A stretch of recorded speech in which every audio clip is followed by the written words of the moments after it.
What's up, everybody, and welcome to another episode of Team Chat Podcast. I am one of your hosts, Jerrett Wilson, joined by Rachel Mogan. What's up? In case you did not know, Team Chat Podcast is a weekly video game show where we talk about games, the ones we love, the ones we hate, and everything in between. You can subscribe and find us in all the different places to listen, such as Apple Podcasts, Google Podcasts. Let's go down the list here a little bit. SoundCloud, Stitcher. We have a full list at teamchatpodcast.com/where to listen. You can also watch each episode in video format, either on our YouTube channel or over on Twitch. Those are pretty easy to find. YouTube.com/TeamChatPodcast or Twitch.com or .tv/TeamChatPodcast. But anywhere you want to find us across the web, we're pretty much there. If you want to get in contact with us, you can send us an email, something like that. You can do that by sending us an email at teamchatpodcast@gmail.com, following us on Twitter, liking us on Facebook, and subscribing to our Instagram as well. Finally, we are a completely listener-supported show, so if you would really enjoy and love what we're creating, head over to our Patreon page at patreon.com/teamchatpodcast, where for as little as $1 a month, you can support the show. And in return, we'll give you a cool perk like getting the episodes early before their general Tuesday release. And also, the other big one that we're really trying to push right now is join our Discord. A lot of fun stuff. We actually had our first Team Chat game night the other night. Oh, yeah, we did. We played Mario Kart, and it was very fun. It was a lot of fun. Enjoyed it a lot. His son is pretty good. He's good? At the Mario Kart. So is his wife. Yeah. They're both pretty good. Yeah, it was a lot of fun time. So we'll be doing more of those, I'm sure, in the future. But anyway, that's our Discord. Send us a message, ask for it. We'll give you the link. Fun stuff. I can't make that noise. And finally, the last little bit of announcement. Today, as of today, July 31st, the day this episode is airing, it is the last day of our PS4 giveaway. So, Kevin! 11:59 tonight, it's over. It's done. If you haven't entered by then, sorry, Jack, you're out of luck. Or Jill. And so, and then we'll be announcing the winner very soon. So, and where can people find ways to enter that contest if they're doing their last-minute panic run? Check our social media, Twitter, Facebook, or Instagram. It's all there. You can also go to our website, teamchatpodcast.com/ and then there's a tab at the top for PS4 giveaway where there's a page that you can go do that there. There are multiple ways to enter, people, so you can get in more than one entry. You can enter, I think I have it set for 4 or 5, different entries and we can put in there. So we have no limit on households. If you have siblings, a cat maybe that can work the internet, or there you go. A significant other, all of you can enter. No limits. That's true. So go head over and enter in that contest before it is over. Again, 11:59, July 31st. It's done. It's over. Used PS4 Glacier White. His name is Kevin. 500 gigs. Boom. All right.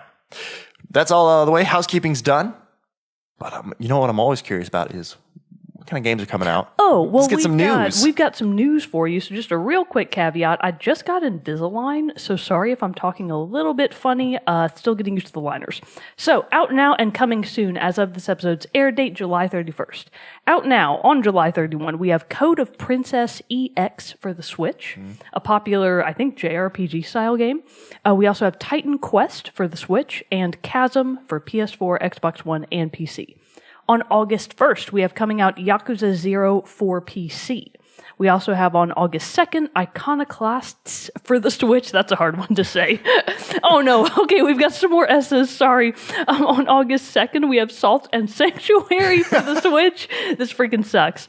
And then on August 3rd, we have WarioWare Gold for 3DS. And on August 7th, Overcooked 2. Yes. I know you're really excited for that. I've got that on pre-order. It's on my calendar. And it's going to be a good day. And it's coming out for everything. PS4, Xbox One, Switch, and PC. August 7th, everyone can play Overcooked 2. And everyone should $20. play. Yeah, you should play it. It's awesome. And then finally, also on August 7th, we have Dead Cells for PS4, Xbox One, Switch, and PC.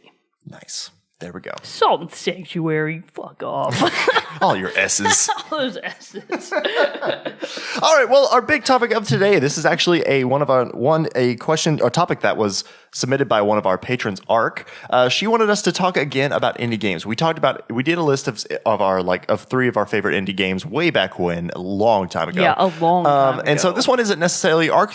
The special twist she wanted us to look at with this is she wanted us to focus on indie games that are specifically from smaller developers. I think she was saying she wanted us to go either less than 10 or even for a real challenge, less than 5. That mostly did not happen. Mostly did not happen. I got close. The game I'm going to talk about only has a development team of 12.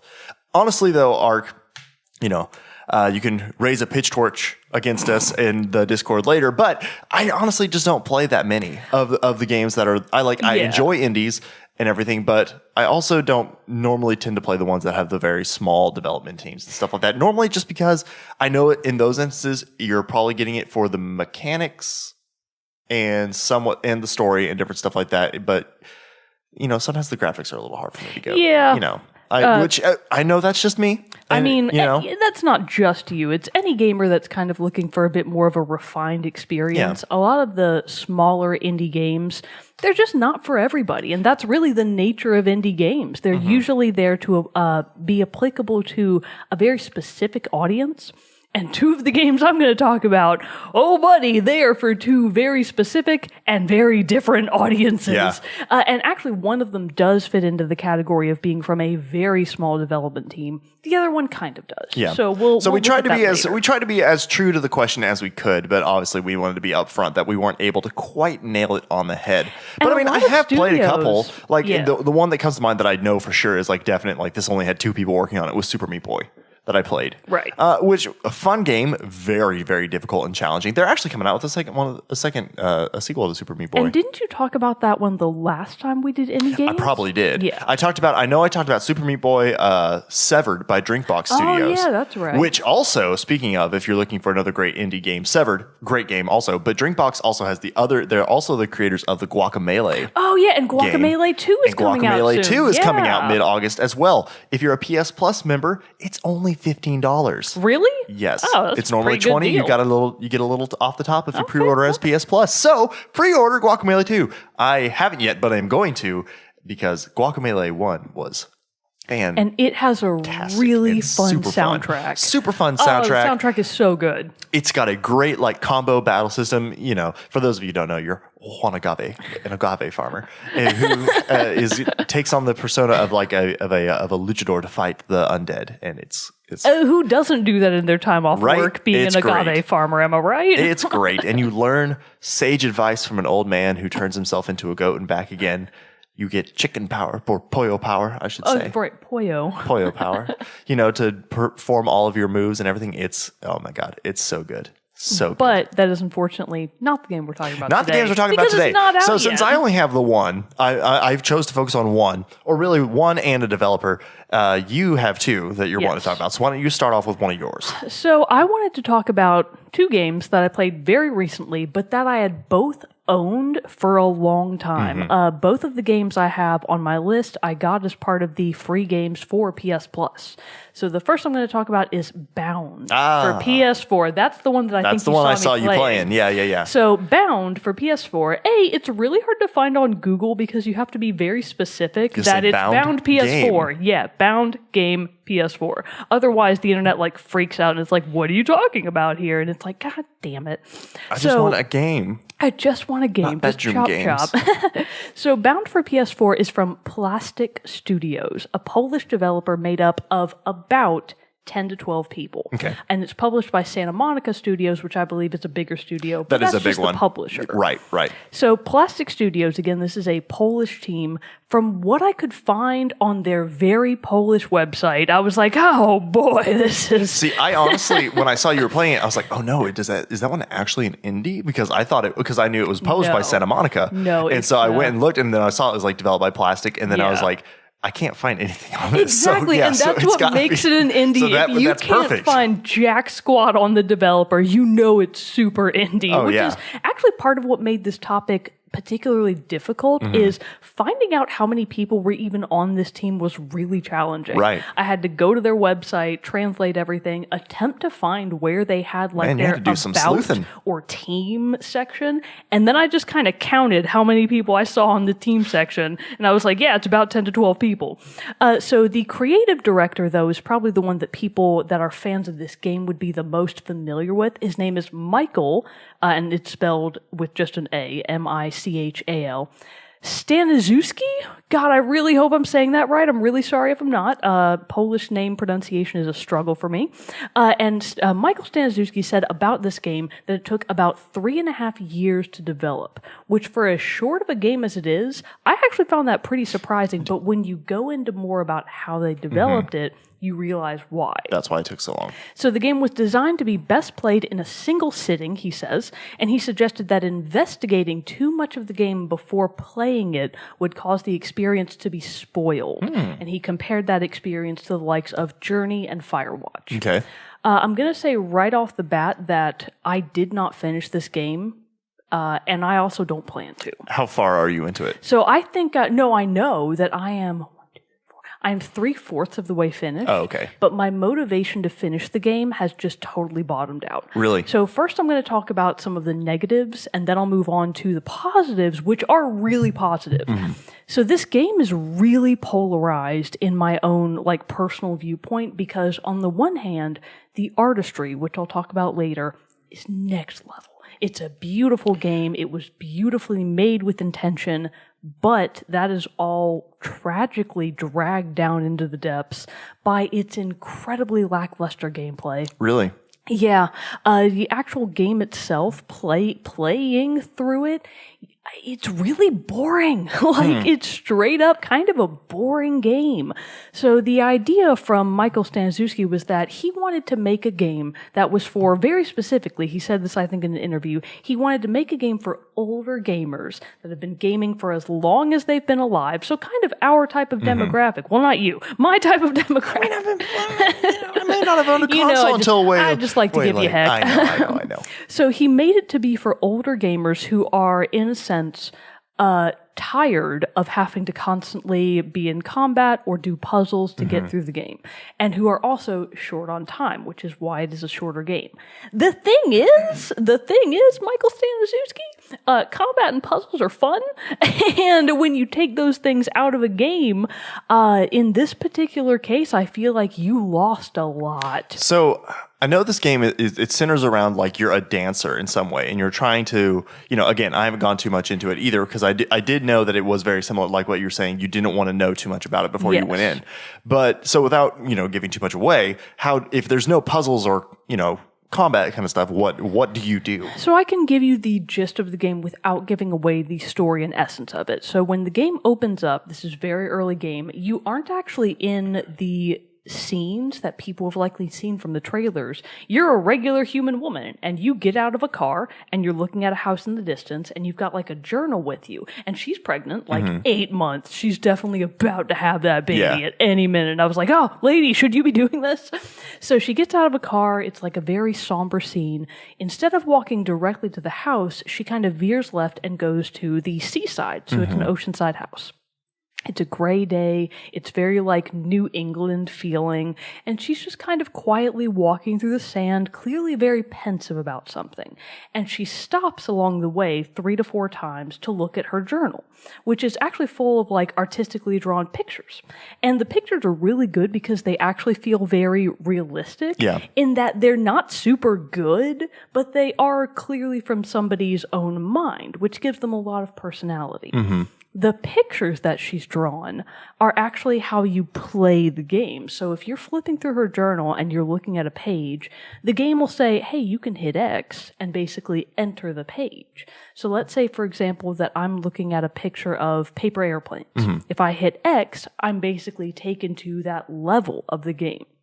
So each page is a level in essence.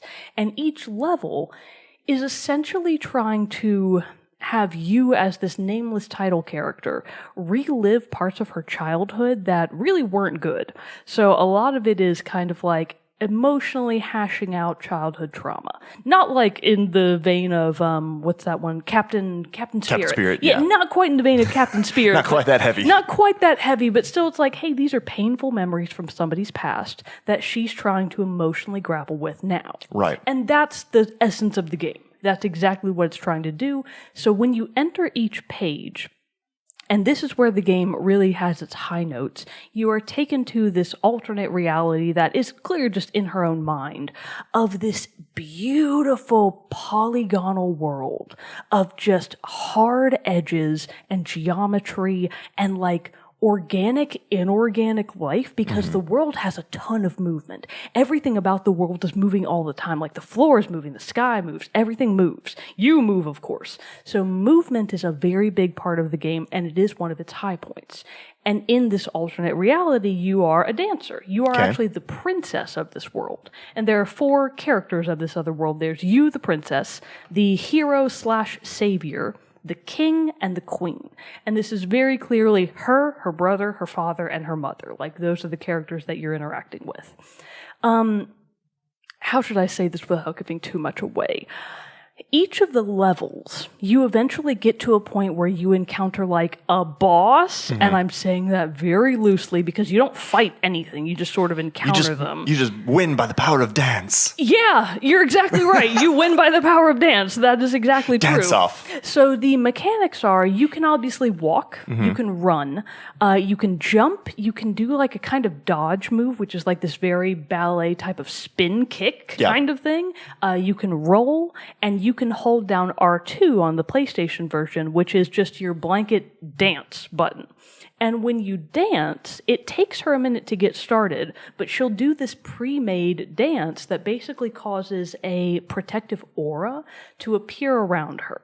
And that protective aura basically keeps things from being able to inhibit your movement, because you can't get hurt exactly. You can fall off the map and die, but there are no lives. It just starts you back where you started if you happen to die. Nothing can technically it's not really a punishing game. It's not a punishing game. Nothing can really kill you. It can just slow you down. Okay. And you dance, obviously, to get things away from you. But your character does make very distressed noises when she's being dragged down. She'll like kind of scream at you, and you're like, oh God, stop it, lady. I'll fix it. It's kind of like when Wrecking Ball dies in Overwatch and Hammond squeaks. You're like, no,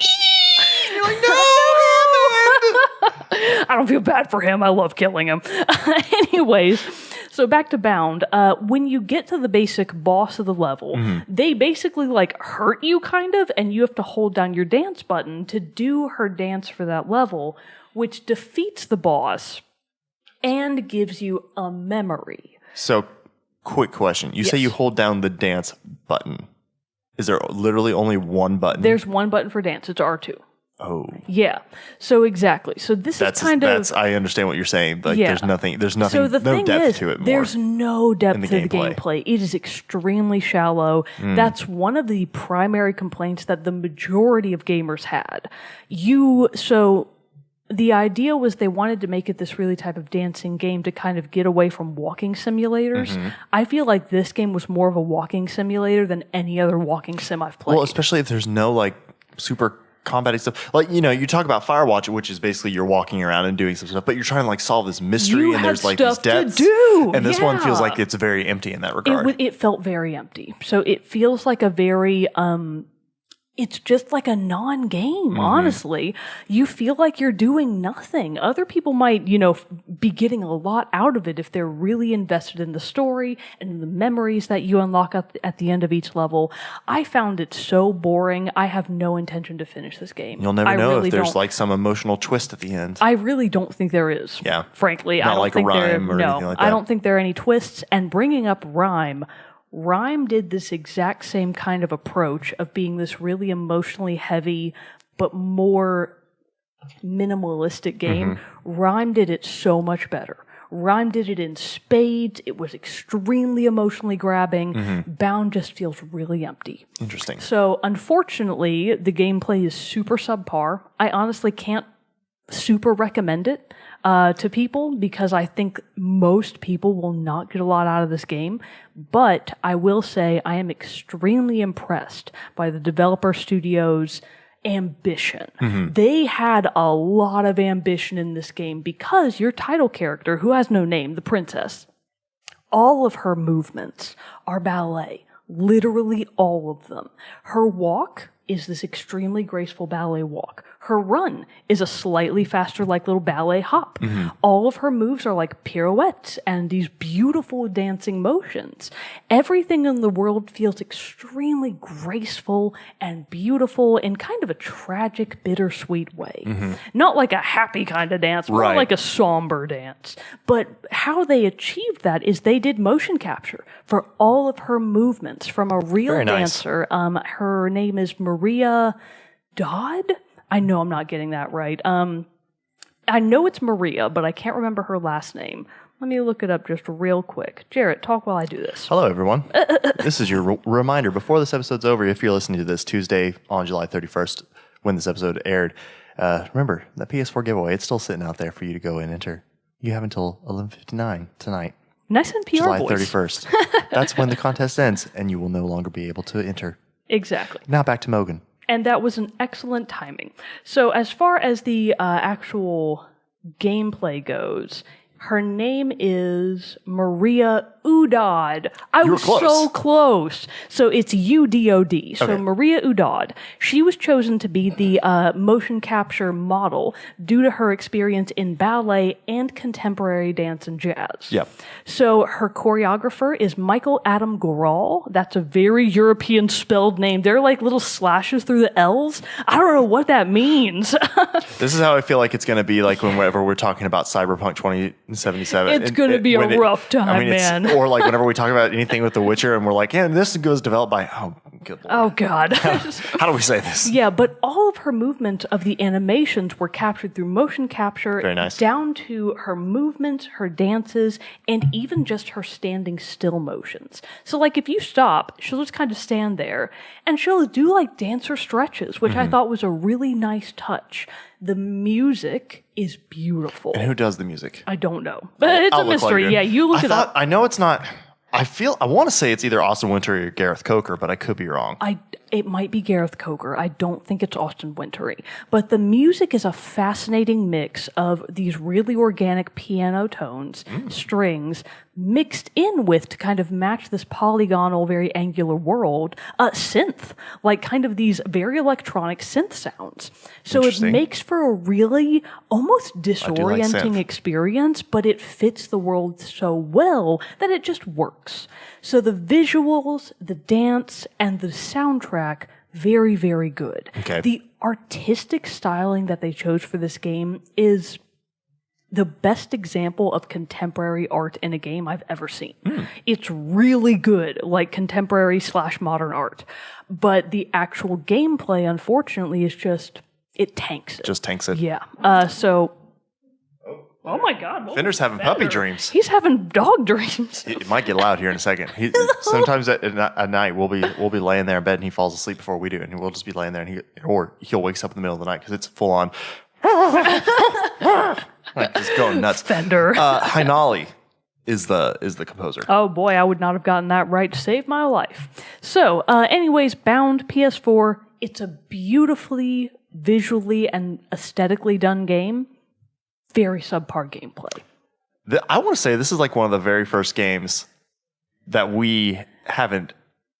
Like we play stuff, and I feel like we're also like both of us are kind of like silver lining people with this kind of stuff. Like we play a game, we're like, it had its problems, but still I had a great time. It's kind of interesting that like this is one of the first ones where, like you have these things that you're good about, but you're like it wasn't enough to save it. And honestly, I was very surprised by that. Yeah. I downloaded Bound in the first place because I thought I definitely want to play that game. And when I first played it, I did have a very positive reaction to it. But as the game went on, and I realized, there's not more than this. Yeah. The game really doesn't give you much. There's no motivation to explore. There are different ways to play through the different levels. There are actually hundreds of ways to complete each level because the physics are really interesting. And it gives you a lot of different verticality and ways to interact with the environment. But why? Yeah. Why would you do that? There's no reason to take the hard route. At all. The game gives you no incentive to take that extra mile, so why would you? Yeah. I'm not getting anything out of it, and honestly, I'm kind of bored, so why would I keep playing this game? So yeah, understandable. This is actually a very rare, really negative review from me. Yeah. Bound PS4. Didn't like it. Wished I had. Not Didn't great. like it. Not All great. right. All right. Well, I'm good to going to know. give that one the boo. The boo? So like on our Yeah. percentage.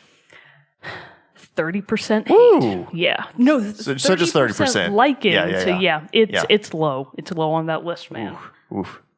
My game that I want to talk about, so I really only had this one that I wanted to go about. I was hoping to get time to play a few more to try a different one. Like I said at the beginning, I don't play, indie games a ton. So my list here is a little bit limited, but I hopefully did like I said earlier, I got the developer of this game has only 12 people. So it fits small developer studio, but it's Supergiant Games. And I've played their first game and their third game, Bastion and Pyre respectively. But now I'm sat down and have been playing through their second game, Transistor, which I think just based on, since I've played the first and third game, it's an interesting seeing how the second game has the influences of the first and the third, and how you can really see like the progress of like, here's Bastion, here's where we started with, here's Transistor, we're trying a few more things, building on this model that we've set up, and then here we have Pyre, which takes all the things from Transistor and Bastion and builds them all together in these unique different packages, which I think that Supergiant has done so well with in creating these three similar in like their development and some gameplay mechanics, but also very, very standalone and separate games. I also feel like it's kind of rare to see that from an indie game studio, not because they don't make games, but because it's just not that common to see what appears to be kind of a linear, natural line of progression. Yeah. A lot of studios, for example, the studio that did Rhyme, Tequila Studios, they had the Sexy Brutale, which was wildly different from Rhyme. Those are just two examples of their games. I think they also did Dead by Daylight. Oh, really? Double check me on that one, but they had a third game that was like radically different from their other two as well. So it's the kind of thing where they're a studio that is making games consistently, but they are consistently very, very different. Whereas what I know of Supergiant Games, theirs tend to follow a bit more of a visible line of progression. Yeah. It looks like Behavior Digital, so not the same. Oh, okay, just kidding. I'll figure out what that third one was, but Okay. I saw it and I was like, wow, that is different. So basically, in Transistor, it's a cyberpunk themed game, which I feel like is a really interesting setting. Because everything looks and has the look and feel of like a computer chip. Like, well, obviously your main weapon, the Transistor, does look like a computer chip. But then also costumes and everything like that, it seems very almost Victorian. So, the typical steampunkish style, this like new technology mixed with the old fashion and dress and things like that. But it's also in a very cyber setting. So I feel like the setting of this game is really great. And so you play as Red, a singer who has lost her voice, and you're in the city of Cloudbank is where you're at. The game basically starts where you are pulling the Transistor from this dead body. Officer, I swear, he stabbed himself. Well, it that's kind of wasn't the thing. me. It's like you get it and then you take off and you run and you realize that somehow the Transistor has taken in the thoughts and the being of the person who was killed by it. So the Transistor then acts as your game's narrator. And there's a lot of mystery in everything that you have in the setup of the game, because you're on the run from somebody. You realize later that is this crime or this group known as the Camerata, and they are kind of like the ruling class of Cloudbank. But you don't understand why your voice has been stolen. You don't understand why Red is your character, but you don't understand why the Transistor, the man who was killed by the Transistor, why was he killed? Why has the Transistor picked up his voice and everything? And so as you go through, you're trying to solve these mysteries, basically. And like I said, the Transistor acts as your narrator, where he will ask you questions about the situation, ask you questions about the setting, like why is this happening, what's going on. There are also these news outlets, news terminals that you can go to that give a little bit more context clues to the situation of the setting. But you can basically tell something's going wrong in Cloudbank. People are being killed, people are being overrun, and the city is being overrun by these machines that are collectively known as the Process. But there are different versions of the machines that have different abilities and how you have to combat and fight against them. So the Process are your enemies. Yes, the Process are your enemies. And then so far, like I said, I'm only like halfway through the game so far, so this is more of a first impression rather than full review. Although I feel like I have the base. Other than story, I kind of have a feel for what the game is and what it has about. And honestly, which the mechanics are this game so far for me, its biggest selling point. So this is why I think actually, Mogan, that you would be a huge fan of this game, because the combat style is very turn-based like JRPGs, like we've had with, Octopath Traveler and different things that you've talked about, Bravely Default, stuff like that. Yeah. The other one I think of is Child of Light. Oh, yeah. So how this works is you go through the game and you have your basic attack from that you use the transistor. But then as you go, you find these other, at the beginning at least, in the early game, you find these dead citizens of Cloudbank, and you're able to take their persona, basically. They calls it the trace in the game, and that gives you then a function that you can add to the transistor, so basically a new attack and new ability. You can have 4 main ones that you plot to the X, circle, square, and triangle buttons on your controller, but then as you gain more of these functions, you can then add those to your main functions as to act as upgrades. So you can combine the abilities of all these different functions together to create these moves and super moves. You can also have passive abilities that you can slot these functions into, and you unlock more upgrades and passive slots as the game goes on. So you can basically have a main function, a sub function, and then off to the side a passive function as well. Yes. Gotcha. So that allows for an interesting way of how you can set up and analyze your attacks and everything, because you have to choose, pairing all these different functions together to figure out what's going to fit your play style, but then also be able to do the most amount of damage. Right. Which also allows to a lot of customization for the game style, for your playing style. Because when you actually come to combat, you can run up and just hit one of the buttons and it'll do the attack. But the main way that you're really supposed to do the combat system is through the turn system, is what they call it. Where basically you hit the right trigger, R2, gameplay freezes. Then you have like this ability bar basically at the top, and then you're able to pick your moves from your functions. So you can select an enemy and say, I want to do the X attack with this one, and then I'm going to pair that with the circle attack because this one has like a explosive damage and all this other stuff. And then I'm going to move over here and then attack this one. And then whenever you've finished, and you can, once you've activated turn, you can manipulate and change it up as many times as you want. You can say, try out like one sequence of attack and then decide, you know what, I don't like that. You can undo it all by pressing the left trigger and then reconfigure your moves.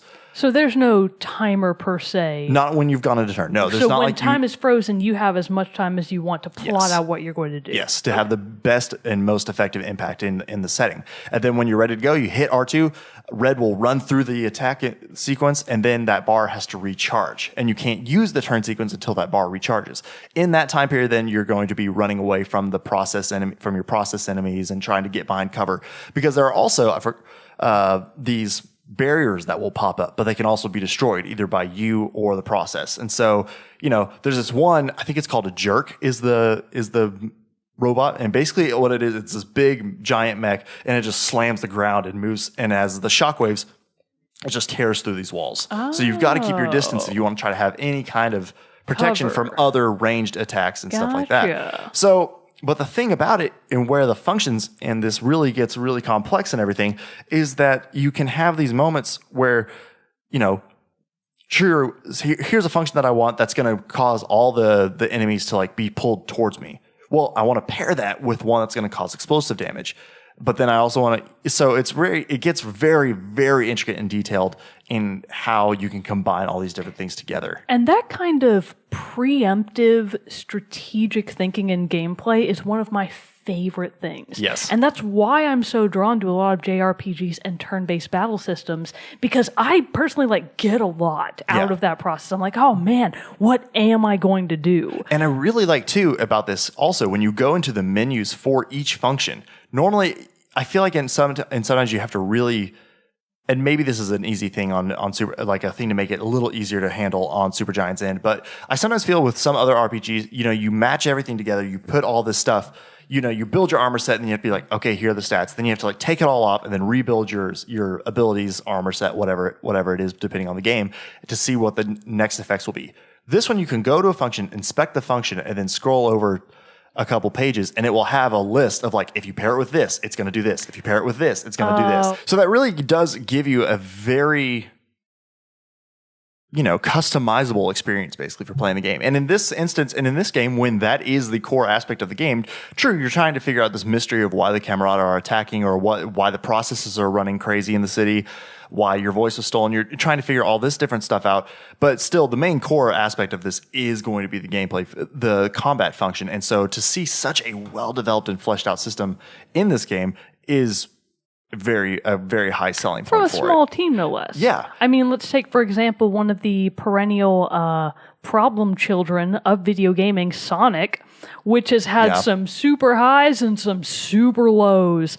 Really big teams work on those games. And for them to so frequently turn out just terrible. Well, I think it is really impressive. Whereas you can have a small team like this and they just knock it out of the park with what is actually a very complex system. Right. Well, I mean, it's also the big thing that, the difference between indie and AAA. AAA games are there to, they're going to have the big franchises that are there to churn out the big bucks every single year. And so, yeah, you're going to get a Call of Duty every single year, but don't expect great changes through it. Whereas, Supergiant takes several years in between each of their games, and they really take the lessons and the things that they build on from the previous one to make something even greater and better than the one before.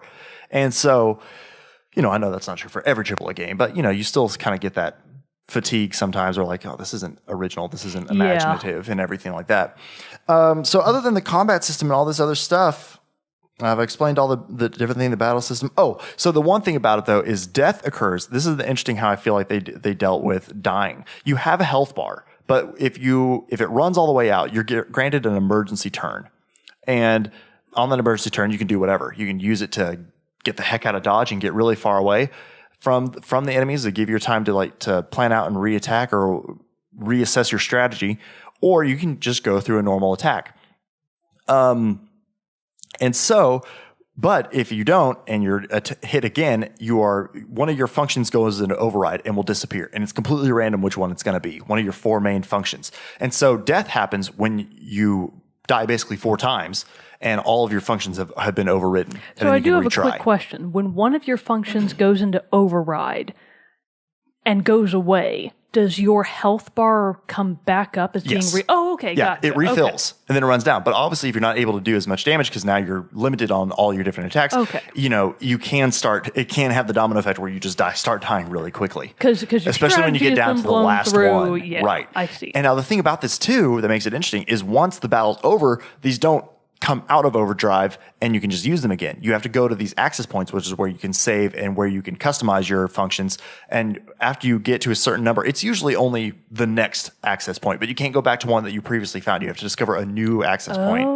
And once you do those, that will recharge the functions where you can then use them. So especially in the early game, when you're trying to do this and you don't have very many functions, a big battle can have a serious toll on you later on until you're able to finally get to those access points. They're pretty frequent, but still.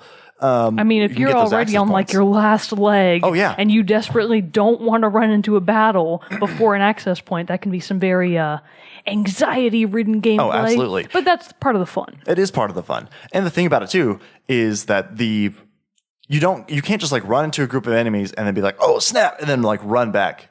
Once you run into a point, the play area gets sectioned off and you can't leave. You're stuck within these boundaries and you have to deal with them. And you have to make do with the situation in the setting. But that's been one of the biggest and most fun things about this is figuring out all the different ways to pair and combine. And it's interesting too how my use of the functions changes. I had this one that's called Switch that when I first got it, didn't like it at all.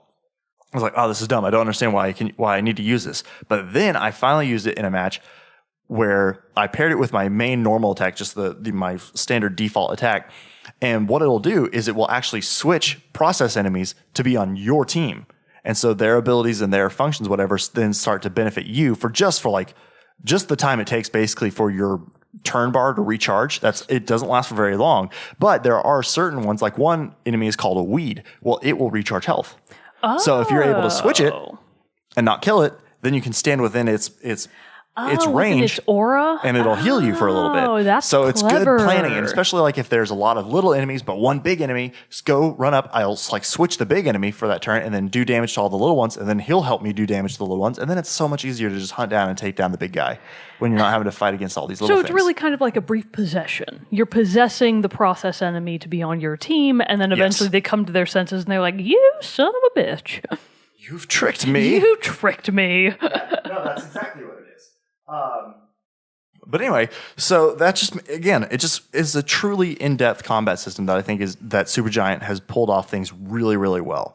So there's been a lot of things, and honestly, that I love about this game. You can also go to these different areas that'll have like these tests that you can run. You can also unlock these limiters that will basically give benefits and pluses to your enemies, but in exchange for XP boost at the end of each level. So a little extra challenge if you want it. Yes, exactly. And you can go turn those on, which is a thing that has been one of Supergiant's mainstays. That those have been around in both in Bastion, Pyre, and Transistor. So that's an interesting thing that they like to add into their own little flair that they like to add into these games. Really, the only thing that I don't like about the game so far is I think there's a little too much of the narration from the Transistor. I think it's, and I can't put my finger on exactly what it is about it. I think at first I thought I was like, it's just because like 75% of what he says are just questions. People like, but I think it's honestly just, it's a little too much narration. I don't need as much step-by-step, like every action being told what I'm doing. Cause I'm like, I know what I'm doing. Yeah. You'll go into like a corner and be like, or you'll see one of the news terminals that you can access for more information. And he'll be like, hey, let's check that out. It's like, bruh. And then you go check it out and you're like, didn't learn as much as I wanted. And it's like, or what's that over there? Oh, okay. We can go check it out.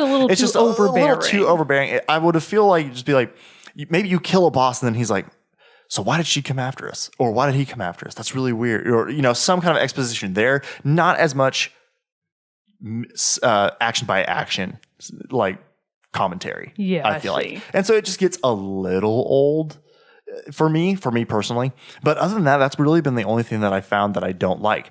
Now, but to really tie this in and why I wanted to place this one is because, and what I alluded to before when I first started talking about the game, is that it's interesting playing the middle game, having played their first and most recent game, because you can see really how they have built out their development cycle, and you can see like the influences of I remember this from Bastion, which for this one it's more of the look and the feel, like it's that isometric top down view of the combat. That watercolor art style, all that stuff. They kind of have the same look and feel to them, and you can get that like, I see that from Bastion. But then, since I was more familiar, I actually didn't remember the Bastion having the limiters or the things that enhance your enemies until recently, until actually we started talking about this here. But I was playing that, I was like, and I got to the limiters, and I was like, that's like the Titan Stars and Pyre that you can activate. And really, for those, they give you the XP boost, they give you trophies if you use a certain amount for a certain amount of rounds. Titan Star would make a really sick metal band name. That would. So somebody mark that for future use. But it's just been really interesting. I've loved all the Supergiant games. Pyre, if you haven't played, again, Bastion is an outstanding game. I've talked about that one before. Pyre, if you haven't played it yet, please go. Like, it's a great one. And so I can see from Pyre, I can see the influences of Transistor's combat system moved into Pyre, which is so cool. It really is, and it's not as turn-based as Transistor is, but still you have the three this time allies in Pyre, and each have different abilities like the functions. You can choose which ones you want to use for each battle, again like the functions, and then you can pair their strengths and abilities to be able to have the most effective impact due to either your playstyle or how much damage you want to be doing. So it's a very interesting thing. But then the turn-based also then comes into play because you can only activate one and be using one of your characters at a time. So it's really cool to see how they took Bastion, which was just a single player, and you had your weapons that you could choose between and use, which I think from either it was like one of them could be a left click, one would be right click. Again, choose the two that are going to work best for you. Pretty simplistic combat system. Moving into this one, which has this very in-depth single player combat system, and then how they then took that and used it with Pyre to make this team-based combat system. It's just, you can just follow it all in everything. And then obviously it's the same team, so you're still having the same writer for all these games, Greg Kasavin. You're having the same composer for all the music, and you can tell his influences through each one, but you can hear his influences, but each one is still incredibly unique from the others. Darren Korb is the composer for these. And so it's been it's an interesting thing to have played one developer's whole catalog. Honestly, I still need to finish Transistor. Cool, I mean, it's even cool to be able to think about it that way, because with long-standing series like Call of Duty, you never really get the sense that it's exactly the, quote, same team, because the teams are so massive. Well, it usually is always different, and they're massive. And, these developers, it's not like you can say, I've played all of EA's catalog. Okay. Yeah, right. But it's an interesting thing to be able to see how Supergiant maintains their creative control, but it's able to still have the same influences, but completely unique feeling game experiences. So you can feel very invested in Supergiant, kind of like they're your buddy. Like, friend, I do love their stuff. Like what you're doing. And I've enjoyed going to RTX, which is actually coming up here in a couple weeks. Oh, I forgot about that. But they usually are there, and that they had a demo for Pyre. So that's where I played Pyre for the first time. Actually, one of my buddies, Michael, who was on last episode. Did you get a T-shirt from it or a hat or something? Maybe not. Maybe I'm thinking of that little submarine game. I bought this. Oh, you're thinking of that. Yeah. You're thinking of Song of the Sea. Oh, that's right. I did get something from there. My buddy Michael, who was on last week's episode for the God of War, he's actually who showed me Bastion. When we lived together, I walked into his room one day and he was playing Bastion on his computer. I was like, what is this? What's this now? I need to play this. So it's actually a big deal. So it's a pretty... And actually, earlier this week was the 1 year, the 25th, I believe, July was the 1 year anniversary for Pyre. So right now, Supergiant's been doing a lot of streams and different stuff like that to celebrate that. So overall, loving it. I do want to finish. Like I said, I'm halfway through the game so far. I've been able to tell that by boss battles and hidden trophies and stuff like that I've come across. But it's been a super, super fun game so far and really enjoying it. I'm very interested now. I would really like to go back and visit Transistor, because that type of... Were you able to pick it up when it was on PS Plus? No. Oh. I know. I mean, it's probably 15, yeah, it can't be that expensive, but still. So, if you have no additional thoughts on Transistor... I think I'm done on that. I would like to go to the other game that I played, and I'm curious about this. I'm trying not to laugh. Because before we started, Mo was like, I played 2, and I've got 2 to talk about today. And I was like, I saw 1 from your PlayStation profile, which was Bound, and she was like... And I was curious to know which one. And she said, I like 1 a lot. I did not like 1 very much at all. So I've been surprised. The one I didn't like. Right, so I'm curious. You're in for a time, buddy. All right, what is this? So this is not a new game. I think this game came out in either 2014 or maybe 2016. Okay. I can't quite remember how old it is. I think it's 2014. I'm pretty sure it is. But it was a free PS Plus game almost a year ago, like a long time ago. I picked it up then because I had heard rumors about it, heard that it was like a kind of subgenre, super well-received fan type game. So curious. It's Hatoful Boyfriend. It is... What are your thoughts on this image, Jerrett? I mean, from what I'm looking at, which, send me this, by the way, so I can show the listeners. Put this on the video version. I'm looking at 2 pigeons with a heart. Is it a pigeon dating simulator? It is a pigeon dating simulator, no lie. Okay, so here we go. Okay.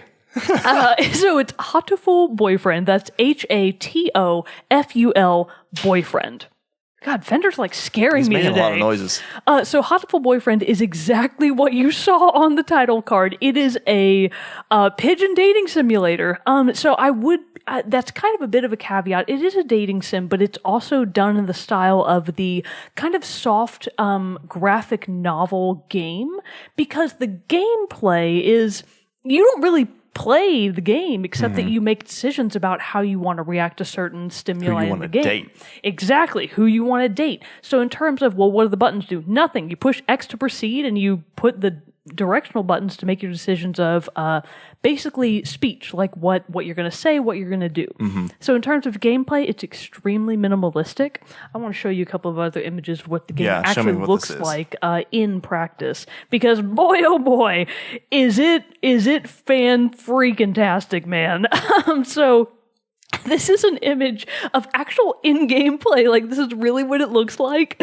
So what? I want to try to, it's so hard to explain because it's so ridiculous, but so wonderful. So here's the world of Hatoful Boyfriend. I haven't played multiple storylines yet. I've only played through one half one and one full one. I'll explain a little bit more in a second. But you are a human person. You're a human in this game. Like, your protagonist is you are whatever you want to name yourself. I named myself Pidgeotto McPidgey. Pidgeotto. Because I thought I was a pigeon. And then the game was like, no, you're human. And I was like, fuck. Well, now it just fits because you obviously very much love pigeons, or your parents love pigeons. I should have renamed myself Human Girl McHuman, but I messed it up, so I'm Pidgeotto McPidgey. And I am the only known human in a world dominated by birds. So I don't really know all of the lore quite yet, but it seems as though humanity as a whole has perhaps had some sort of radical decline, and now birds are the dominant species, ? Okay. Because I, as Pidgeotto McPidgey, I have chosen to enroll at an elite academy called Pigeonation. You heard that right, Pigeonation Academy. Okay. I've chosen to enroll at this elite school for birds, and it's just the best experience I've ever had in my life. It's so funny. So the idea is you're going to school. You've got your best friend Ryota. He's one of the pigeons you can potentially date. He's your childhood friend. He's like your buddy next door neighbor. But you also run into this other cast of characters that are this really fancy fantail pigeon who's like the foreign-born study abroad student. Exchange student. Yeah, he's an aristocrat and he's very uppity. And it's like, I don't know what to think about you. I think his name is Sakuya or something. Like, they're all very Japanese. There's his older half-brother who he hates but is like the bad boy of school. It's really, really funny. That's hilarious. When I first started the game, I genuinely did not know what to think of it because it was so absurd. I didn't really know how to react, but as you play more of the game, you realize it is meant to be funny. It's meant to be absurd. The game wants you to laugh, and honestly, I found myself literally laughing out loud more at this game than I have in a while. Like, that much genuine laughter I haven't gotten since games like Portal, for example. Right. But Portal is a very different kind of humor. Portal is like sarcastic, intelligent humor. Hatoful Boyfriend is, this is so stupid, I'm laughing so hard. This just is over the top. It's just over the top dumb humor, and I absolutely adore it.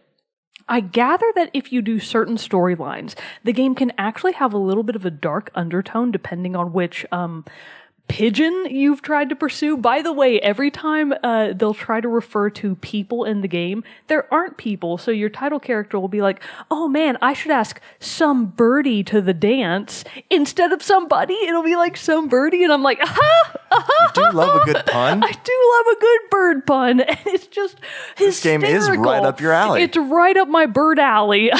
And so the first time I played through the game, I accidentally, it wasn't quite on purpose, I accidentally wound up romancing my teacher in school who has narcolepsy, but he's a bird. So it's really, really funny. Okay. I'm just accepting this. I'm just listening. It's just really funny. So at the end of my particular storyline, basically you have 8 to 12 different endings. So at my ending, when I romanced the teacher, he was like, well, look, you know, I'm your teacher. You're younger than me. You've still got a lot of life ahead of you. But look, here's the deal. Come back to me when you're a little bit older. If you still want to be my GF, you know, let's do it.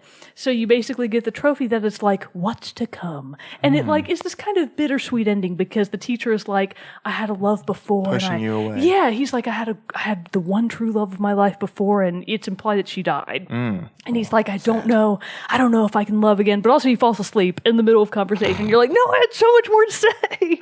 I just wanted to tell you I love you more, but you're asleep. It's really funny, and it's like kind of serious, but also hysterical. But before I got to that ending, I had an accidental joke ending happen. Oh, really? Because halfway through my storyline, I encountered a finch, and her name I think is Azumi. Okay. And it's really funny because every time you encounter a new character, they basically have their introduction title card that you get a brief description of them, and they each have their own soundtrack. And some of them will be like total riffs of like Beethoven's Ninth, like just clearly classical music. But Azumi had this this really like electric guitars and like very upbeat, like badass music playing. And she like rides on a scooter and she used to be in a gang, but she's all about obeying traffic laws. It's Gotta stay safe, but be rebellious. No, she's really like, the speed limit is 30 kilometers per mile. And it's like, what? That didn't make any sense, but you get the idea. Yeah. So I really wanted her to be my bird girlfriend.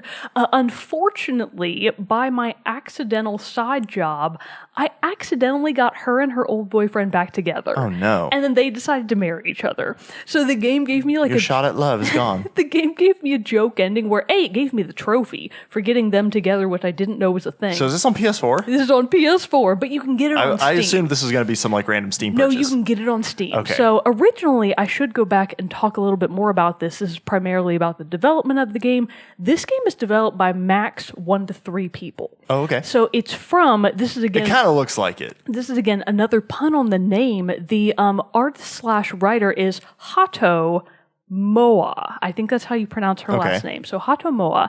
And her doujin circle, which in Japanese manga writing, like she's a manga author. And in that type of business, authors will often team up with a small group of other authors and artists, basically to make the process easier because they can all help out a little. Maybe one person does the background, one person does the writing, and one person does like the coloration. Yeah. But in this case, Hatomoa was the primary artist and writer. She got a little bit of help from one of her other teammates whose name I'm honestly blanking on, but it's almost a one-woman show, which is radical. And she initially made the game as a joke for April Fool's Day. It was originally a browser-based Flash game that they released on a website. The website had to take the game down because it got so popular so fast, they crashed the website twice. Wow. And the website was like, no, we can't do this anymore. So they had to take the game. Take your pigeons and go. Yeah, take your pigeons and go. So she was like, oh man, I've got something here. So that's when she decided to actually really flesh it out and make it a more expansive full game. So it was still primarily, again, just her and a couple of her teammates, and they did everything. They did all the writing. The reason they used pigeons is because you can find free stock photos of pigeons online and just cut them out in Photoshop, paste them right into your game. That's awesome. So she used a lot of royalty-free stuff. All of the backgrounds are really simplistic, so it's clearly a one-woman show, but she did so much with what little she had to work with. She was like, I'm going to make the best damn pigeon dating sim you've ever heard of. And it is done to just fantastic effect. I really can't stress how much genuine, absurd delight I got out of this ridiculous game. So the main question I have, this sounds like it's all good and fun. Get your bird puns, get your bird dating in. It's all great. Why did you choose to play this? It was free on PS Plus. There we go. Like I saw it on PS Plus, it was free. I was like, that looks freaking hilarious. So I downloaded it, realized it was a really low budget indie game, and I was like, oh man, that would be perfect for our next episode. I've wanted to play it for a long time. I already have it, so I went back and played it. I fully intend to go through the other side stories. Nice. So unlike with Bound, where it's only got the one story, and I decided to just give up. Done. Hatoful Boyfriend, totally ridiculous, but I have that motivation to go back and see what else happens because I want to know. I want to know how the other storylines end. I want to know how many other routes you can take. So in terms of how much fun factor you get out of this extremely minimalistic game, it's like so good for what you get. Yeah. So it's ultra cheap. I got it for free. You look for it on sale. I would recommend anybody play this game. It is so amazing and stupid. You will absolutely laugh. You will love it. Nice. It's speaking of like a dating simulator and different stuff like that. One that's another indie game that I've seen popped up. It had a lot of buzz when it first came out, and I've often just kind of been like, man, if I ever have the time to like just play this and I really want to play it, is that Dream Daddies. Oh my God. We both need to play Dream Daddy. We really do. You know, it was made by the guys who do Game Grumps. Yeah. Yeah. So we absolutely should play that game. And then we can compare notes. I've been very curious about that game. So on the next episode of Team Chat Indies, we'll be featuring Hellblade: Senua's Sacrifice and Dream Daddy. Oh man, Hellblade. I want to get to that one so bad. Another game that I was actually thinking about talking about before I decided I just really wanted to focus on Transistor. It's a game, I bought it on a whim, more because I thought it would be one that Sam would really get into, because she loves doing like arts, crafts, home improvement stuff. Like she built her own sawhorses. I know what you're talking about. House Flipper? Yes, House Flipper. Yeah. Oh my God, it looks so I bought cool. House Flipper. And I put it on my laptop, realized my laptop, as powerful as it is, this game still got some serious graphics. Yeah. So I was like, I'll put this on my big computer. And I played around. It did a couple of the first few early jobs and everything. So I guess you can call this my honorable mention. It was fun. I can definitely see how this is. It's like the tasks that you have to complete are not difficult, but they are very just like mindless things. So I can see how you could very quickly be like sucked into this game and just be there for hours doing home improvement projects, renovating kind of like these The houses. Sims, but where you're just trying to fix a house. Yeah. But so I haven't gone back to really play it because I installed it on my big computer and then played it for like 20 minutes. I'm pretty sure these aren't like causation, like one cause for the other. But that was the day then that my hard drive died in my big computer and I had to get it set. So now I'm scared to play it again on my computer because I'm like, but what if? What if for some totally reason was it House did? Flipper? So I'm scared to play it again, but I want to play more of it because it was fun. But I'm that's terrified. super funny. But anyway, so it's been a lot of fun and one that I hope to get into a little bit more.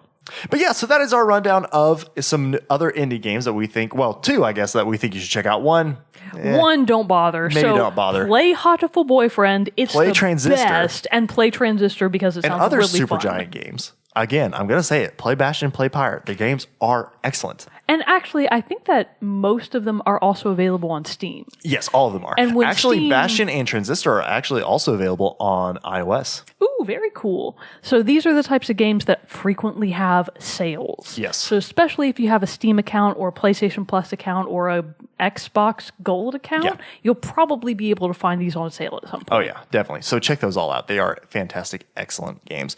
But thank you again, Ark, for the question, for bringing this up. Sorry we weren't able to find ones that necessarily fit quite into your criteria. Just we haven't played. Hatoful Boyfriend does. Hatoful Boyfriend does, and Transistor is just right there. I did though pick out some of these games we talked about before that I knew had some smaller development teams. Obviously, like Super Meat Boy was made by 2 guys.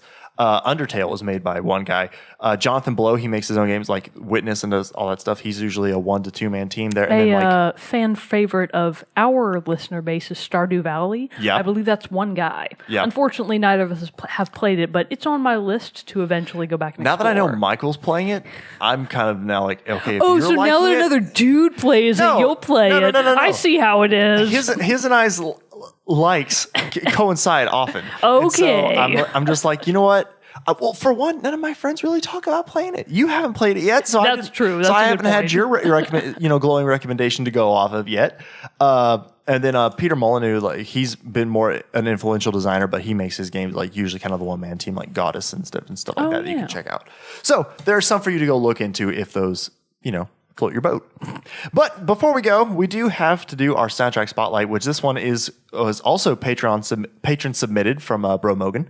He asked us, and it actually ties very well into this topic. It does. He suggested it to us last week, but I was like, we're doing God of War. I've got to do a God of War song for this one. But your song selection actually fits very well into this week's topic. And his soundtrack is from the game Celeste, which that came out earlier this year for the Nintendo Switch, took it by storm. Oh, but yeah. Also another like small group indie game that did really well. My personal prediction is that at next year's Game Awards, Celeste is probably going to take Best Indie. You think so this year? I think that's going to happen. Yeah. So personally, I've not played Celeste, and I think you said you haven't played Celeste for the same reason. It sounds I like too Super hard. Meat Boy, but damn it, was that game hard? Yeah. And Celeste I feel like is going to be the exact same way. I only have so much time in my life for a sounds real platformer that's hard. going to make me want to throw my controller across the room. I saved those for Ori and the Blind Forest. Which I'm getting close to finish. I almost thought I was trying to see if there's any way I could talk about that one, but I hadn't finished it. I'm like almost finished. I probably have like an hour or so left in that game, and then I was like, I really can't call that one an indie. It's too it's too good. It's too good. It has too much support from like Microsoft and stuff. So Yeah, I was it's got a lot of I couldn't backing. call that one enough. That's why I didn't include any of like EA originals. Yeah. Because they're backed by a huge, like a behemoth. So it's Right. like they're not really indie. So yeah, I get what you're saying. But anyway, so the track that he selected for us is First Steps. So stick around after the close to listen to that. But with that, that concludes this episode of Team Chat Podcast. Until next time, I'm one of your hosts, Jerrett Wilson, joined by Rachel Mogan. Adios. We'll see you all next time. Stick around for the song.